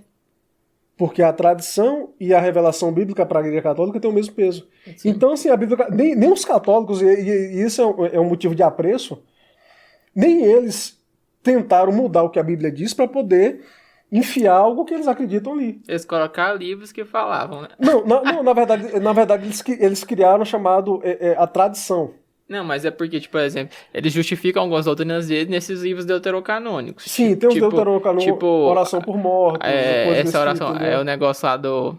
que quando você morre, você vai pra lá, como é que chama? O purgatório. Purgatório, tá nesses livros deuterocanônicos, né? Cara, eu creio que sim, eu não vou afirmar não, mas quase certeza assim, que sim. Mas quando não é dali, eles falam da tradição. Sim, tradição é muito forte até hoje. Entendeu? Até hoje, eles ficam... muito... eles falam muito sobre a natureza virginal de Maria ainda, que ela foi virgem pro resto da vida. Eu fico na dó. Assim, eu fico na dó da Maria, tadinha. Com todo respeito, é você duvidar da sexualidade de José, o cara... né? Mais de José ainda. Entendeu? Então, assim, enfim. Tadinho, imagina você casado com a mulher pro resto da vida. Cara, e assim, qual que é o problema, cara? O sexo quem criou foi Deus, cara, como se isso fosse um problema. Exatamente. Entendeu? Isso mostra como que o cristianismo... não no geral, assim, mas como tem alguns movimentos cristãos, ainda tratam a sexualidade como uma coisa suja. Porque Maria não podia fazer sexo, não podia, ela tinha que ser... Por exemplo, a ideia de que tem muita gente que fala isso, que quando Deus fala que Adão e Eva eles não podiam comer do fruto, aí algumas pessoas falam que aquilo é uma linguagem para o sexo, né? Que o pecado de Adão e Eva foi o sexo. Agora, Deus mandou crescer e multiplicar, eles vão fazer isso como, moço? Telepatia, entendeu? Osmose, sei lá. Então, in vitro, fecundação in vitro. Entendeu? Então, assim... Mas é isso, Juninho. Então, quando essa é a diferença da Bíblia católica para a Bíblia protestante. Entendi, cara. É por isso. É questão de estudar, né, velho? É questão de correr atrás. Infelizmente, muita gente... Isso eu falo com experiência, assim. Muitos cristãos não correm atrás de entender isso. Sai falando bobeira. Sai tacando pedra que não entende. Sai tacando pedra na igreja católica também. Não entende processo histórico. Porque eu sei que uma afirmação da igreja católica também sobre esses livros deuterocanônicos foi por causa da reforma protestante. Porque a reforma veio bater nessa tecla. Esses livros não são da igreja. Inspirados, e a contra-reforma foi uma resposta. E deu meio que uma canonizada mais ainda nesses livros deuterocanônicos. Falou, não, eles são sim e tal. Então, assim, são processos diferentes. E agora, trazendo para atual, porque a gente já tá... Quanto tempo de gravação já tem aí? 1h30. Caramba, que é isso? Sou o Spoke evangélico. Trazendo para o contexto mais atual, para não te enrolar demais. Cara, e você falando, você já falou quase tudo que eu ia perguntar, você contando as histórias. Mas assim, trazendo para o contexto atual. Qual que é a melhor tradução, assim, a Bíblia? O que você acha, assim, que é a mais fiel? Porque existem várias traduções bíblicas. Cara, assim... As traduções que nós temos aqui... Tem algumas linguagens assim que tenta deixar a Bíblia mais acessível, mas que às vezes compromete um pouco do sentido teológico, sabe? E é uma coisa importante a gente falar, Juninho. As traduções não são inspiradas. Sim. O que é inspirado são chamados autógrafos, né? Que é o original, o nome é autógrafo. Né? Que foram os próprios autores, né? Inspirados por Deus. Então, assim... E aí eu vou comprovar a fidelidade desses autógrafos comparando as cópias. Com a crítica textual. Com a crítica textual. Então, assim, é uma coisa que a gente precisa pontuar, que a tradução não é inspirada. Só fazendo parênteses aqui, para você entender o quanto que isso é feito, porque até isso daí, eu não tinha ideia de todo esse processo. Pra mim, a pessoa ia pro seminário pra virar pastor, ou estudava teologia pra virar pastor só. Gente, tem um mundo de pesquisadores acadêmicos, cristãos, dentro disso. Tem gente que estuda manuscritos, tem gente que estuda arqueologia, tem gente que estuda esses autógrafos, tem gente que fica comparando tradução e vendo se tá certo, tem gente que é formada que aprende latim, que aprende hebraico, que é especialista nisso só pra verificar a Bíblia. Então, não é uma coxerada. Tem muita ciência dentro disso ainda. Por exemplo, Juninho, se uma... Já vi umas conversas aí de vai sair uma tradução bíblica onde vão retirar os textos em que proíbe, que fala da homossexualidade, que fala de que a mulher tem que... Cara... Queima essa tradução. Cara, assim, quem vai comprar um trem desse, velho? É assim, Juninho, é você mexer num documento histórico, vai estar ali. Ou você acredita, ou você interpreta do jeito que você quer, mas tirar, você tá sendo infiel. Então, assim... Nenhuma junta bíblica de tradução, isso é regulado, entendeu? Vai dar credibilidade pra quem faz um negócio desse, cara. Né? Mas então, deixa eu mudar a minha pergunta, porque traduções boas tem muitas, mas você acha que tem uma tradução perigosa que você não indica pra ninguém, assim? Cara, não. Eu acho assim que existe... Perigosa, não. Né? É complicado eu falar, por exemplo... A NVI é uma Bíblia boa para muitas questões, mas eu não vou lembrar de cabeça, mas algumas coisas na tradução da NVI compromete um pouco do sentido teológico ideia do texto. Do contexto, porque as traduções, esse é o problema das traduções, porque às vezes elas traduzem direto, talvez, eu acho que é dessas bíblias direto original, né? Uhum. Então, assim, às vezes pra facilitar o entendimento, ela muda a ideia, muda o que quer dizer, igual você falou, de quebrar o vaso. Ela muda, assim, traz pra um contexto nosso. Então, assim, eu sei que tem traduções que são mais literais, que é tipo a Ara Almeida. Isso, a Ara Almeida, ela é muito... literal. Mas, por exemplo, a última versão que saiu, e é isso que eu ia falar agora, saiu uma última versão. A João Ferreira de Almeida... Eu esqueci, é uma nova que saiu, uma tradução. Eu acho que é 2020... É um Ela número, saiu alguma ano coisa passado. assim. João Ferreira de Almeida 2020. Foi a né? última, mas se você chegar lá já tô fazendo propaganda, viu, Daniel, da El Shaddai. Chega lá e pergunta, cara, qual que é essa tradução nova? El Shaddai patrocinar a gente aqui pra gente vender seus livros no começo. Pois a gente põe aqui assim, ó, sugere uns dedos. Uma boa, viu, Gil? Uma boa. Vou mandar um e-mail pra ele. Então, assim, essa é boa. Assim, a linguagem é mais fácil. Então, assim, a Bíblia tem algumas palavras na Bíblia que, assim, hoje, cara, não diz nada pra gente, no sentido, assim, de que a gente não são palavras do nosso uso comum. Então, assim, aquele tipo de palavra que você tem que né, a nossa herança imarcessível. Aí você tem que ir lá no Google pra ver qual que é o sentido da palavra e tudo mais. Deixa eu tirar aqui da sua frente, que eu acho que Tá na frente aqui? Então, Juninho, assim, essa tradução é uma tradução boa, sabe? É uma tradução boa. É porque eu já vi muita gente bater assim, o pau na NTLH, que ela é muito perigosa, assim. Sim. Mas, sim. assim, eu gosto dela, assim, eu vou me expor aqui. Eu gosto da NTLH, porque, assim, e também a tradução literal, às vezes, não é a melhor pra gente. A tradução literal é boa, é muito fiel, mas às vezes fica difícil pra você entender, pra você fazer essa devocional de manhã, por exemplo. Eu acho que fica difícil. A tradução, a área talvez seria melhor para um estudo bíblico, para você fazer uma pregação, você pegar o texto mais literal aí. Juninho, a dica que eu dou é essa. Na verdade, assim, cara, tá estudando um texto, pega todas as traduções que você tem. Exato. Sabe, porque eu faço isso pro sermão. Por exemplo, tem uma Bíblia, não é nem Bíblia, a gente pode nem chamar de tradução, que é a do... A mensagem. A mensagem, que é do... Nossa, esqueci o nome dele. Mas assim... Do Ed René Kibitz. Não é de René, não. Né? Mas assim, é chamado de paráfrase. Sim. Né? Ela é uma paráfrase. Então, assim, ele não pegou assim palavra, porque a tradução é isso, Júnior. Eu pego uma palavra, vejo qual que é a melhor forma de eu adaptar essa palavra e pego uma palavra correspondente. A paráfrase, ele pega a ideia, por mais que ele deve dividir em versículos e tal... e é uma coisa interessante que assim, o original bíblico não tem divisão de versículo, de capítulo. Isso foi colocado lá para 1500 para frente, né? Não teve isso. Então, Juninho, a ideia é essa, compara as linguagens, né? As traduções. E uma coisa importante... A21, Bíblia Almeida do século XXI, isso, é mais nova. Isso, boa. É uma tradução boa, mais a linguagem mais simples. Eu vou falar, minha favorita hoje é a NAA.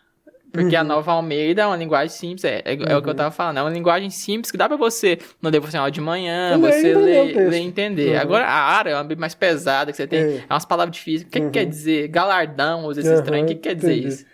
Cara, galardão, na verdade, assim, é algo que eu já assisti vários, já li muita coisa. Nós ficou num debate, eu podia ter chamado você, nós ficou num debate feio no grupo sobre galardão. Porque fala, galardão é meio que algumas pessoas entendem como se fosse ganhar um prêmio no céu pelo que você fez. Era isso mesmo? Só dando parênteses. Cara, isso. Bicho, é difícil falar sobre o que é galardão. Porque assim. É meio que um meritocrático demais, galera. É isso, sabe?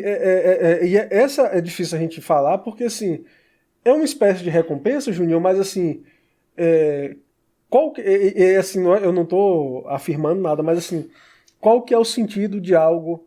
Eu vou falar, pô, meu galardão é maior que o seu, tal. Vai ter isso no céu? Não vai ter. Exatamente, isso que eu não falei. Vai ter essa competição de quem tem o maior galardão, quantas pedras eu tenho na minha coroa, que o pessoal fala, né? Então, assim... Minha casa de ouro é maior que a sua. Entendeu? Então, assim, não vai ter isso no céu. Mas a Bíblia fala de galardão, existe. Mas a questão é, como que é? Eu não sei. Então, não vou tentar responder. Exatamente. Eu gosto da palavra recompensa. Da recompensa. Então, assim, Júnior. E é interessante isso que você falou da tradução, porque... É uma das importâncias da gente ir para o seminário estudar o original. Porque assim, a gente analisa, por exemplo, quando eu vou pregar, dá trabalho, mas assim, você quer ser fiel ao texto, então assim, Eu analiso, eu olho a palavra no hebraico, eu olho em que tempo verbal ela está.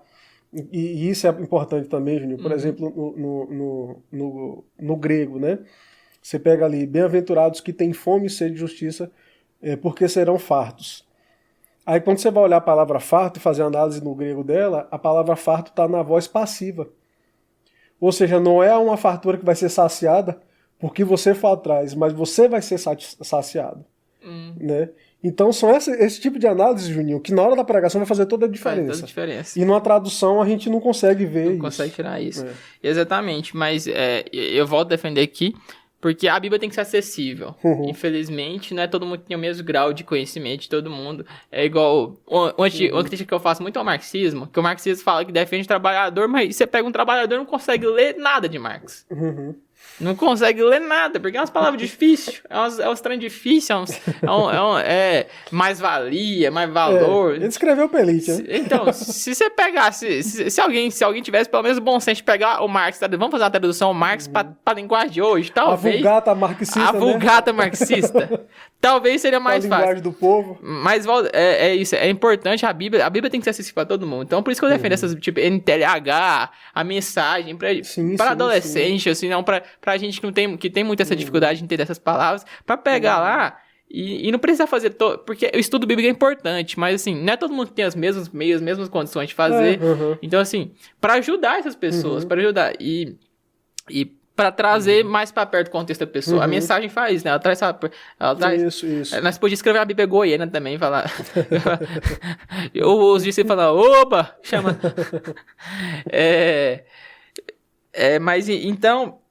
E já finalizando aqui nesse assunto que eu deixei pro final porque eu gosto, realmente falando de contexto, você acha que a Bíblia tem que ser atualizada no nosso contexto? Atualizada? Para o nosso contexto, assim, as mensagens bíblicas têm que ser atualizadas. Não a mensagem, mas talvez... Porque a Bíblia tem um contexto histórico que foi escrito. Você acha que dá para ser aplicada as mesmas regras do contexto histórico, assim, pregar cru? Porque eu digo isso porque a gente viu a polêmica com Kivitz, que teve agora essas últimas semanas, e é que eu, talvez, venho aqui talvez para defender um pouco ele, porque eu tirei pra ver, né? Porque, infelizmente, uma das coisas que a gente menos faz hoje é ir atrás, que a gente vê, ele falou que tem que atualizar a Bíblia, mas não vê. Assim, o que eu tirei por mim? Eu vi que ele usou um termo meio exagerado, atualizar a Bíblia. Dá a entender um negócio diferente, mas pra mim o que ele quis dizer foi, a gente não pode pegar o contexto cru e jogar aqui. A gente não pode pegar, por exemplo, uma lei que era do povo fariseu e jogar aqui. Tipo, apedrejar a mulher. Exatamente. Você entende isso também? Você entende que o René Kivitz foi herético ali? Você entende, ou você entende que a Bíblia tem que ser atualizada? Como é que você entende isso? Juninho, sim, cara. O termo atualizado a gente tem que ter muito cuidado, né? Exato.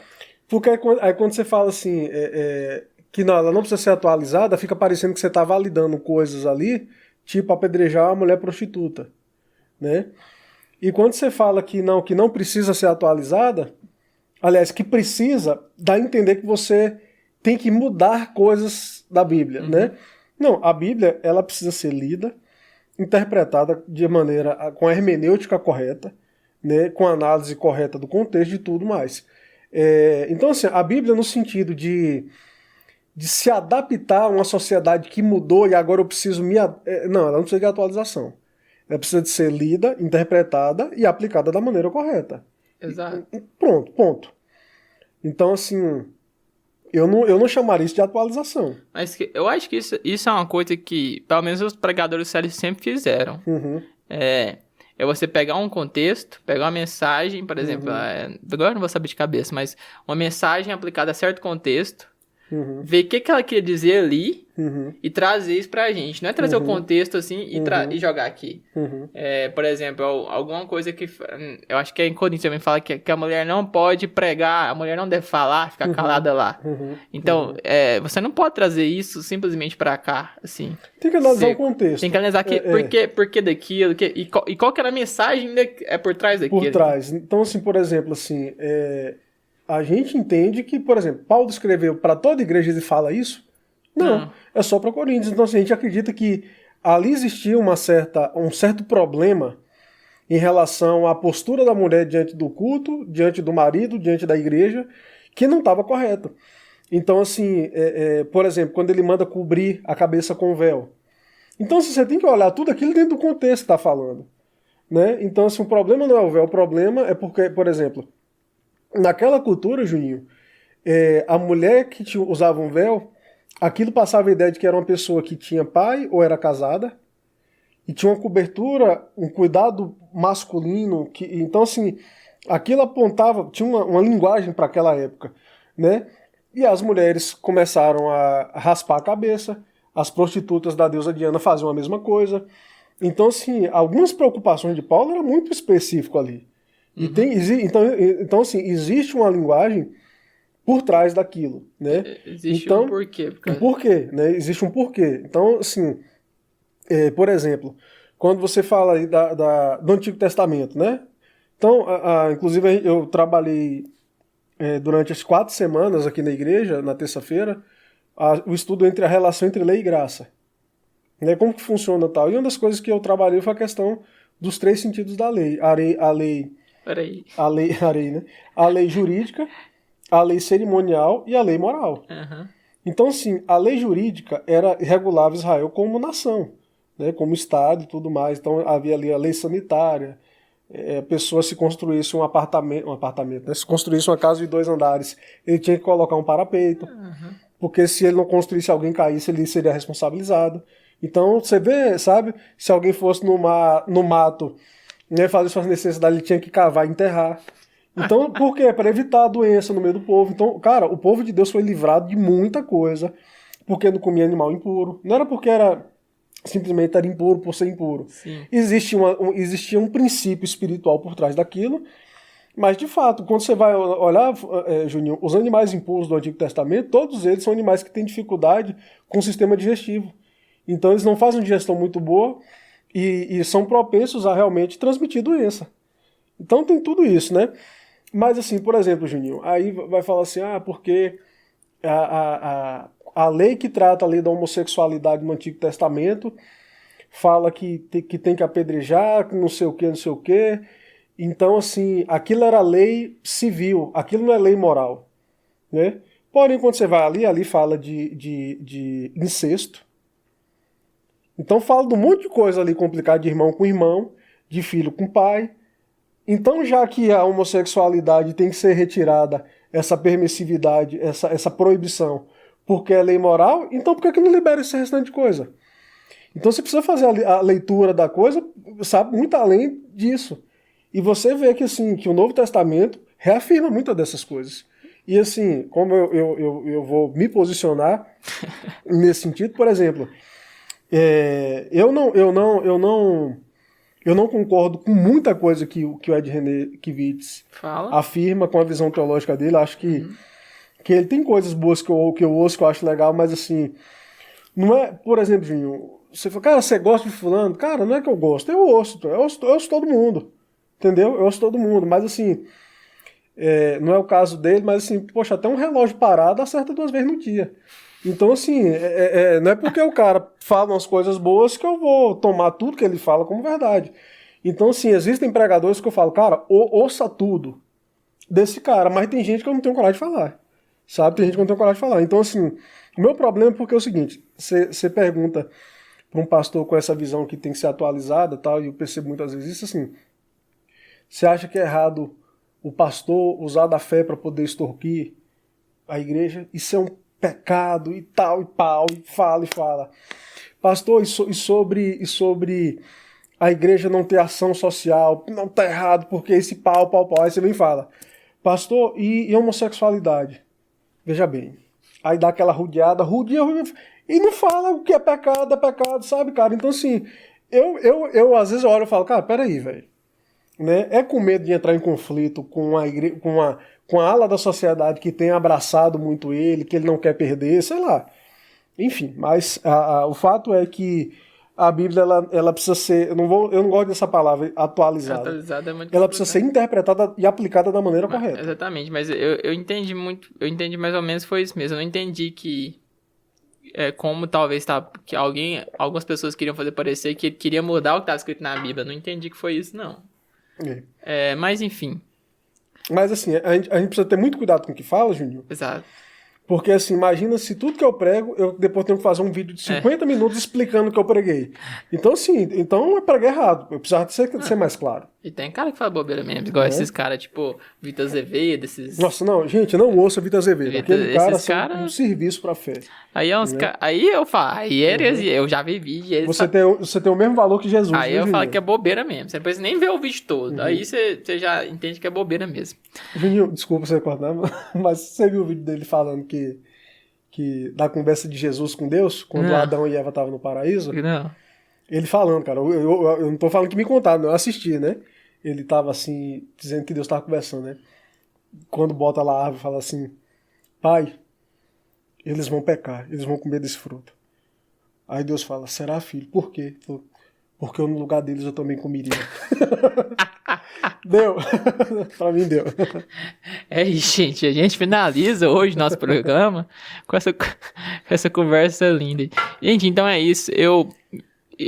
Pra mim, essa conversa foi maravilhosa hoje, Neil. Muito obrigado. Ô, mano, eu quero que você volte aqui pra gente falar de outros assuntos, tipo homossexualidade mesmo, que eu tenho muitas dúvidas e eu acho que o público tem. Gente, eu peço que vocês, se vocês gostaram, não precisa fazer sem gostar não, se vocês gostaram, deixa o gostei, compartilhe onde você estiver, no Spotify ou no YouTube, e se você se interessou por esse assunto, vai ler, gente. O cristão, a gente tem que procurar ser sábio. A gente tem que procurar, o cristão não pode ficar bebendo leitinho, é como o Paulo fala em Coríntios, o cristão não pode ficar bebendo leitinho demais, ele tem que ler, tem que estudar, tem que procurar, porque senão a gente vai ouvindo as heresias e vai aceitando. Por que gente como Silas Malafaia tá sendo líder de igreja ainda, como Edir Macedo? Porque o povo não quer estudar, infelizmente. E aí, gente, muito obrigado. Em Reforma Podcast no YouTube. Não sei se é em Reforma Podcast ou Podcast em Reforma, mas é um dos dois no Instagram. No YouTube é em Reforma Podcast, no Spotify é em Reforma Podcast. Você quer deixar sua rede social, Neilon? Neilon com Y, N-E-Y-L-O-N, Neilon Viola. Neilon Viola, e eu sou em Reforma Podcast. E aí, gente, segue a gente no Instagram e beijo pra vocês. Valeu, Neilon. Valeu, Ginho. Obrigado, mano. É isso. Acabou!